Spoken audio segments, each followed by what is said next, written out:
Hey, that signifies it is 12 noon East Coast time. Carm Capriato, aftermarketweekly.com. Hey, we're live. My cohort here. Hello, Tom. How are you, man? How you doing, Carmen? Fantastic day. How's it up there by you? It's, you know what? It's been a little cloudy. It hasn't been as perfect as we'd love the weather to be, but we're going to have a beautiful weekend coming up. I think that the Northeast has had a little rain, a little chill in the air, but Ah, great last weekend. But good to see you, man. you too. Tom is from Aftermarket Management Network, a wonderful 14,000 members site, everything automotive there. Yes, sir.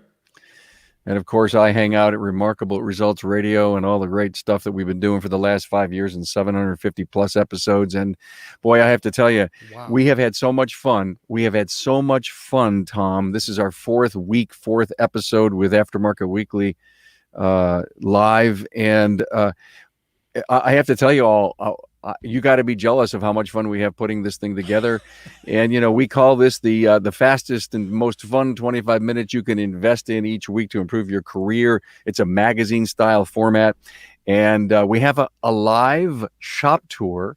And this will be our fourth one. And I know we've got a great guest and a good shop. And thank you, Tom, for putting this together. Absolutely. So every Tuesday, if you, hey, Tom, you even ask people to come on the show to do shop tours, right? Oh yeah, we've got lined up. We've been about 4 states so far. We've got about a dozen more shops lined up in about 5 or 6 more states. So we're lining them up. Cool. Hey, look at one of the things that these crazy riots that are going on here in our world, Tom. It's distressing to me, but if any shop out there has been affected in any way, between all of our networks, our coaching companies, our affiliates, the people we know, the influence we have, Tom's network, my network, please reach out to us, Carm at aftermarketweekly.com or Tom at aftermarketweekly.com. Whatever we can do to help you if you've suffered some loss because of those riots. Yeah, we'd Well, like to hear your story. yeah, we'd love to. Hey, we got to move on to our first topic. Our first topic, and I'll let you go, Tom. Yeah, something that I've been seeing for a while now, and maybe a few other people have too, in the line of trends.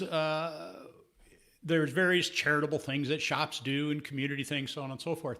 And one rather interesting one that I saw a while back, and it keeps popping up and over, is people are driving around and they have a light out on their car, a headlight, a tail light, something like that. And of course, we all know how that goes. You get pulled over and you get a report and repair and your day delayed and all that kind of stuff.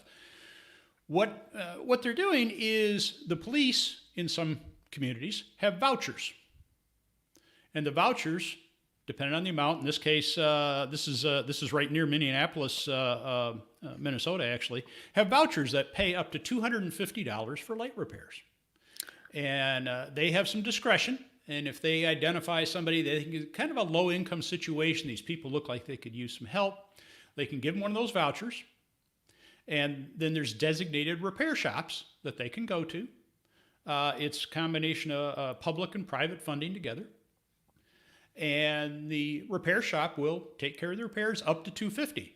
And it's neat because it's one of these things where just everybody wins. Obviously, the customer wins. They were a financial situation maybe was tough before. Now we have a car that's safer because it's all well led up.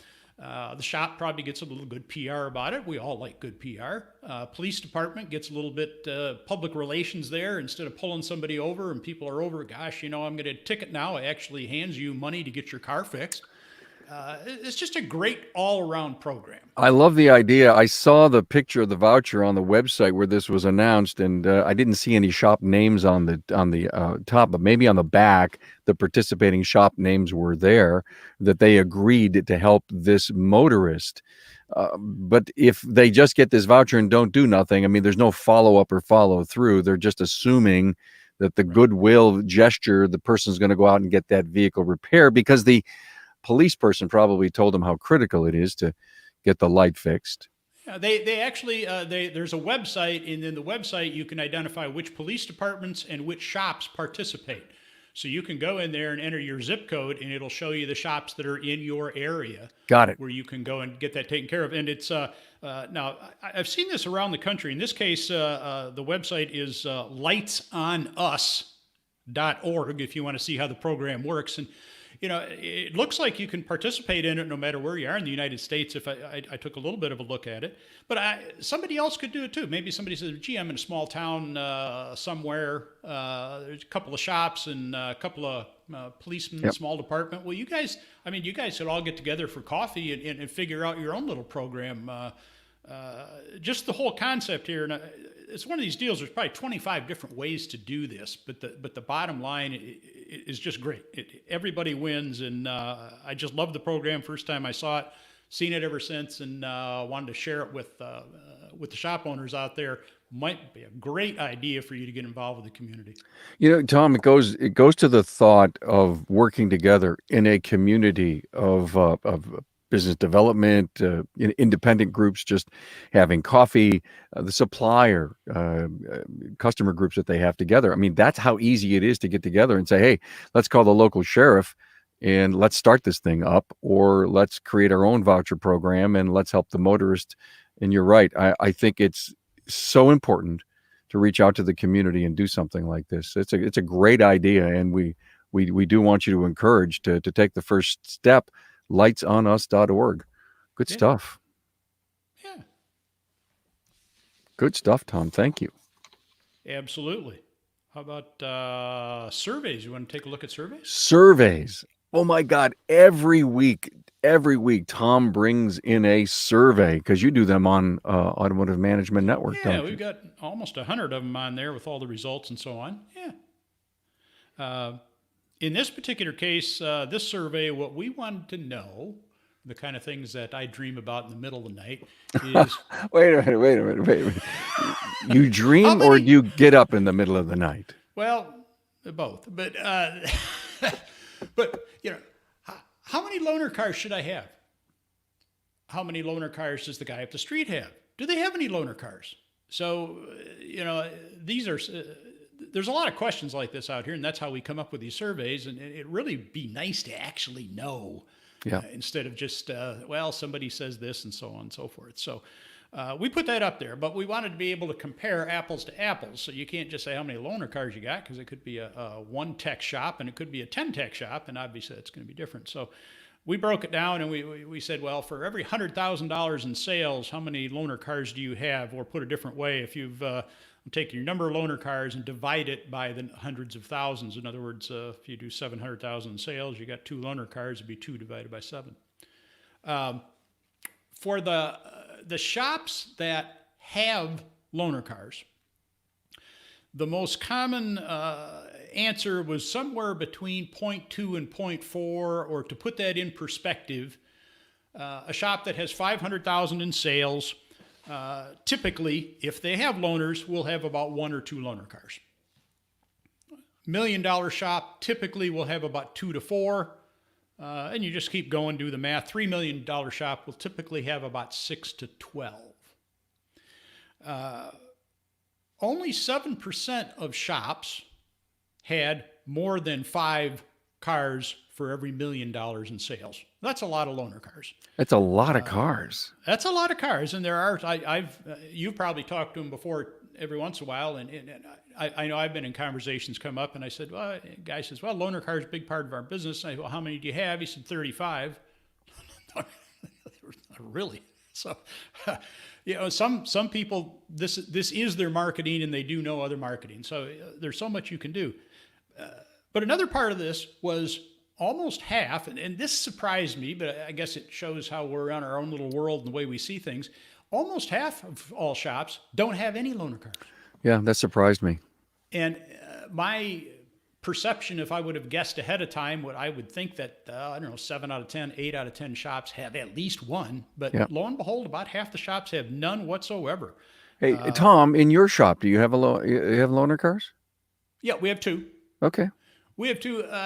We were considering adding, and just looking at, as we grow here, let's add more. And what changed for us is the availability of Uber and so on and so forth. And even though it's out there and it's been around for a while, I find out a lot of shops don't really take much advantage of Uber. Of course, now it's a little weird with the whole COVID thing and Yeah, so it's on. going to be a little weird, isn't it?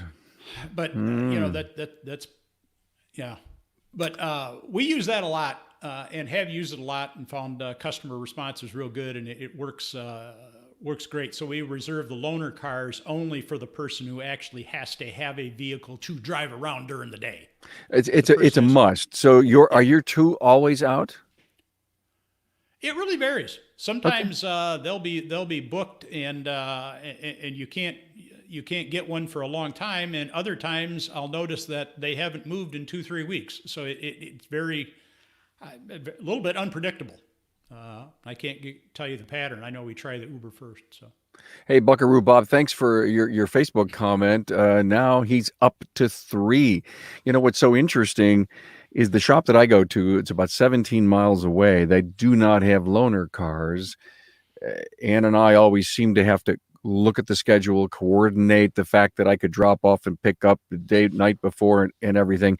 We've come to accept that's how it works. Would it be nice, since we've got things going on in our world and in our life, to have a loaner car? I may take advantage of it if it was there. Would I change my shop right now because of that? Probably not. it's one of those great topics. It's kind of like there's certain topics. Shop supply is another dandy topic. If you sit in a room full of shop owners and you bring up certain topics, here we go. And loaner cars are like that. There's some people that wouldn't ever have them, and they just say it just becomes a crutch for the customer. Yeah. You're just wasting your money. And there's other shops. Matter of fact, I think last week the shop we were at, he had 11 of them all lined up there at Jeff's up, but or a couple weeks ago. I'm sorry, but Yeah, Jeff yeah, had, yeah, you're right. Jeff Ruffing had 11.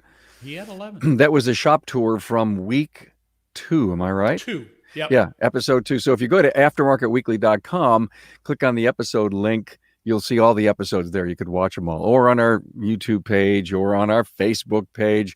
I mean, we're connected. We're socially connected. We're in our 4th week of doing this. We see no stopping at all. And in fact, we even have people calling us to want to sponsor the show. Isn't that cool? Yeah. Wow, how cool Sponsor is that? or have their shop on the live tour. Or have their shop. Hey, Jamie Carlson, we have 6. Jamie, I'm curious. I know you're a hybrid shop. Do you have any hybrid? You can make a comment in the Facebook chatter. Thank you for that.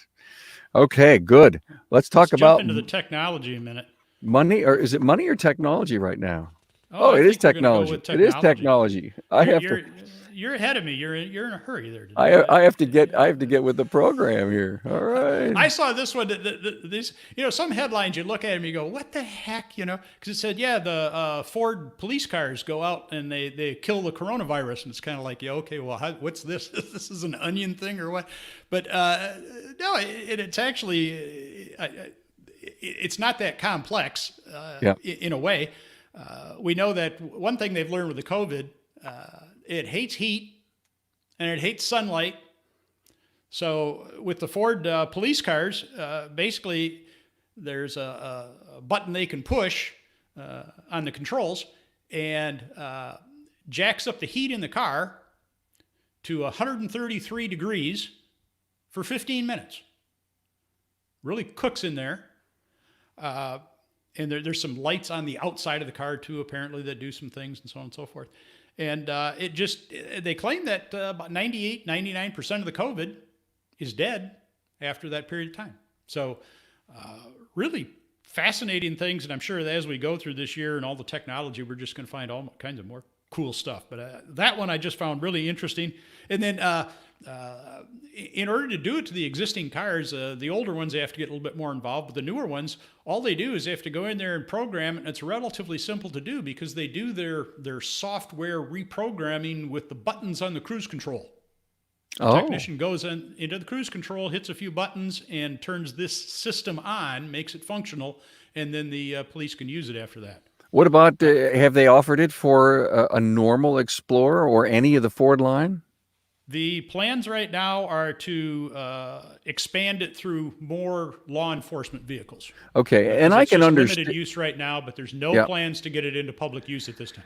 It makes sense from this perspective. If you have a prisoner or someone that you're transporting and you really don't know, and they're masked up and you're masked up, I guess it would be nice that after an incident like that or at the end of your shift, that you would 133-degree COVID, the interior. Oh, And, I wouldn't want it for my own car, especially if I knew that I was transporting me and the wife or whoever it yeah. was, and we were COVID free. So that would be either a waste of technology or a piece of software I shouldn't have had to pay for. But it's a great, great idea. Seems like a simple feature, and my guess is that's the kind of thing we will see in the future. God Good, believe it. good stuff. Thank Yeah. you for bringing that, Tom. Thank you.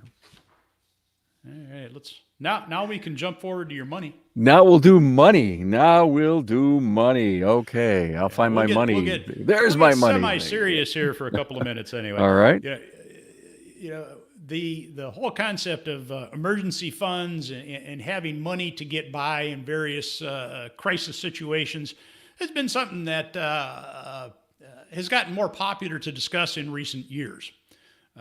Frankly, up until, I don't know, 20 years ago or so, it was pretty much a non-issue. People rarely discussed it, and it was just wasn't something you heard about. And then I think Dave Ramsey started to make it popular, and then other people, and Yeah.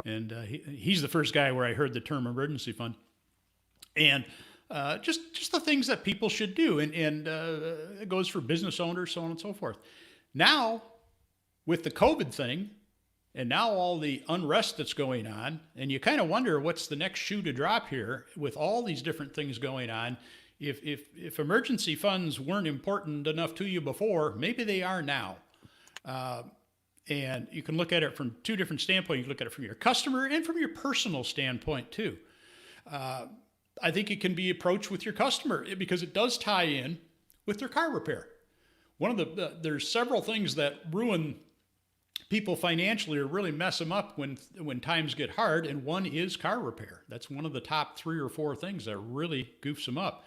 And just there's ways to float that subject and have some information on it, and then especially if a customer might bring it up, say, well, we can help you with that. We have we've got some ideas and so on and so forth, and without getting too personal, but just letting you know how you can prepare for that car repair even when you do have the bad situation.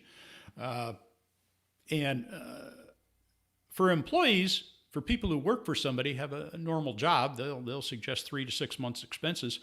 But for the owner of a business, for somebody who's independent, self-employed, and we're not talking business expenses. That's a whole different thing here. We're talking about the personal expenses of a family who is mainly their main income is a self-employed income. There they suggest 6 to 12 months, twice as many as the employee.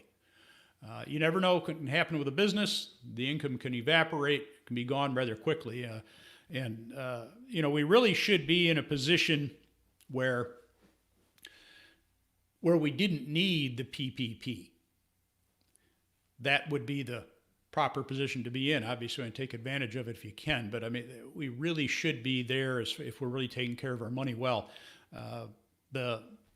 Even after all this coaching over the years, 78% of Americans live paycheck to paycheck, which is just a scary thing to me. People got to go to bed at night just stressed to death in 2020.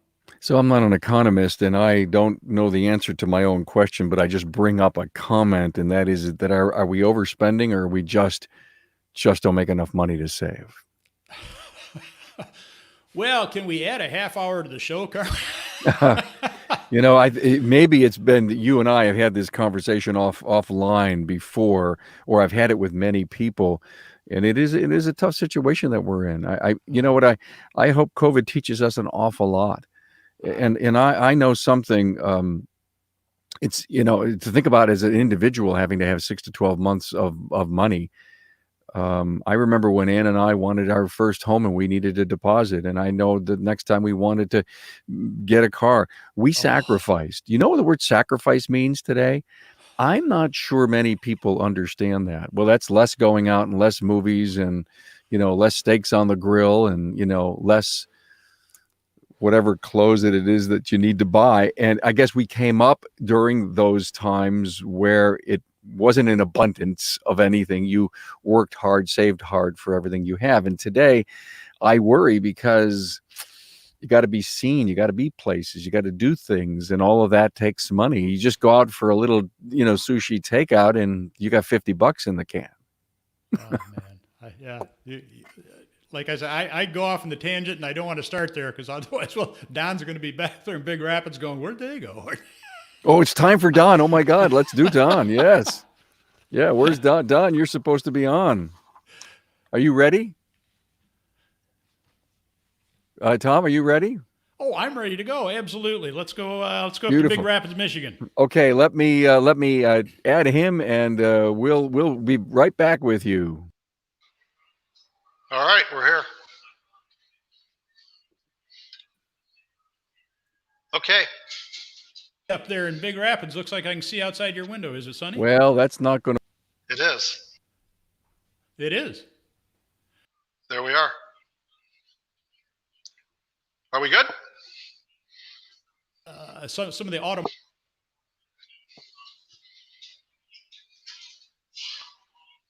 I was a kid. It's called University Today. Yeah, that's right. But anyway, what's going to happen here is Don's going to give us a. We're just there. We go. Yeah, I'm sorry, I can't get that frame working the way we expected. Well, I practice. We're learning. We're getting better every week, right, Carm? What a fantastic counter! I love the blue. That's a really pretty color. You're walking in the front door here and showing us show us around, Don. Yep. So this is our lobby as you walk in the front door. The blue came from AC Delco, actually, the color theme. So this is our lobby. This is Dave, and then Jeremy over here, our service managers. Hi guys. And as we walk into our customer lobby area over here. Oh, it's huge. TV, window for folks to see outside, out into the shop. That is. Now that's a huge picture window looking over the whole shop. So I mean, you can really see back in there if customer is.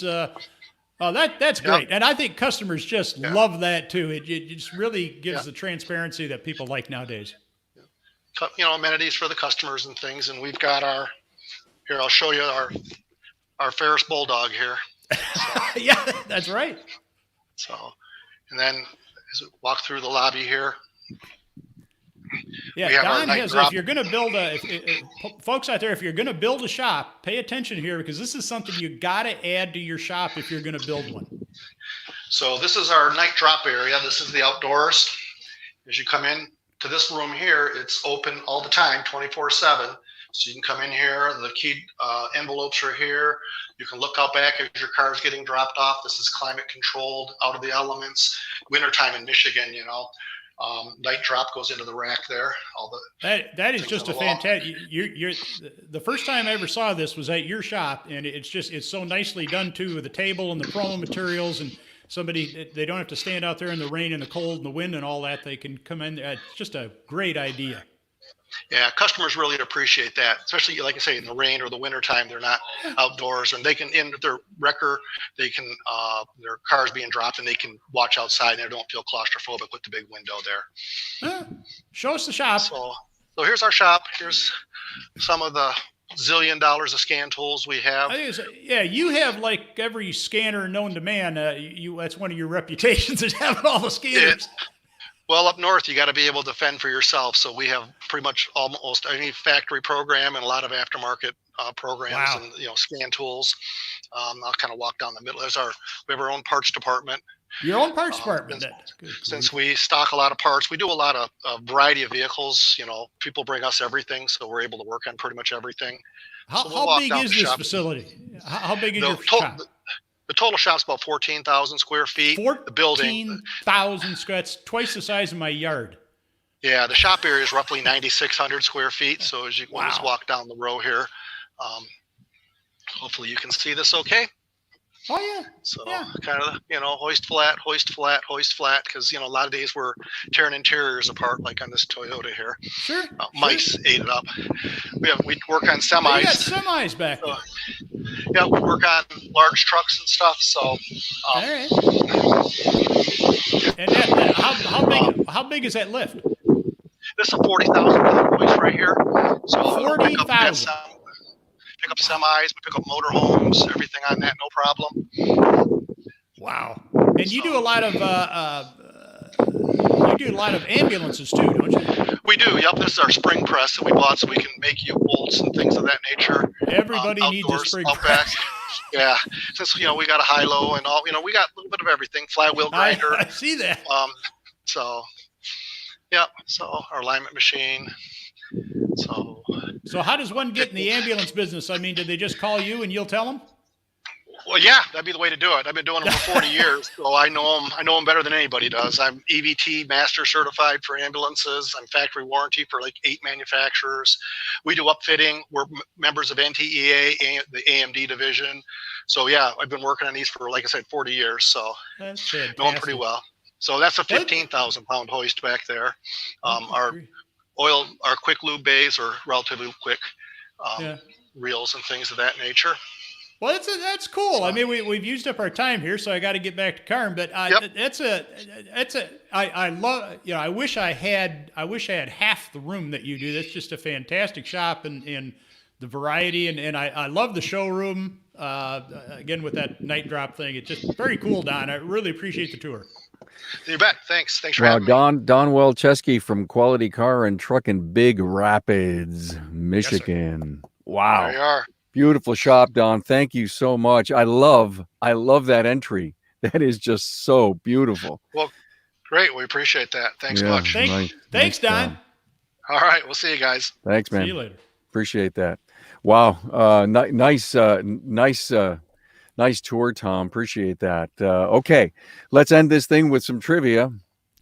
Yeah, it's just I like to find I just try to find stuff that catches my eye, and I just thought this is, there's more BMW jokes out there than anything else, and this isn't a BMW. It's actually a true story. I just apparently back in the 90s, BMW had a recall on cars that they sold in Germany, only Germany, no other country, and it was only in the 5 Series. And the problem is their navigation system. When it talked to you, it had a female voice. And German males didn't want to take directions from a female. So they complained, and BMW recalled the cars and sent them back to you with a male voice. You want to comment on that, Carm? Or? I do want to comment on that. You do? Oh, good. Yeah, I do, because I remember having a nav system, and I can't remember which vehicle, and you could choose the voice, and I put the woman on. And there was another one. It was a British accent, and I loved that. I love listening to a person with dialogue. I love listening to someone from the South. I love listening to someone from England. I seem to pay attention more. And, if my wife can sit in the passenger seat and be a backseat driver and tell me where to go, why shouldn't I listen to somebody on nav?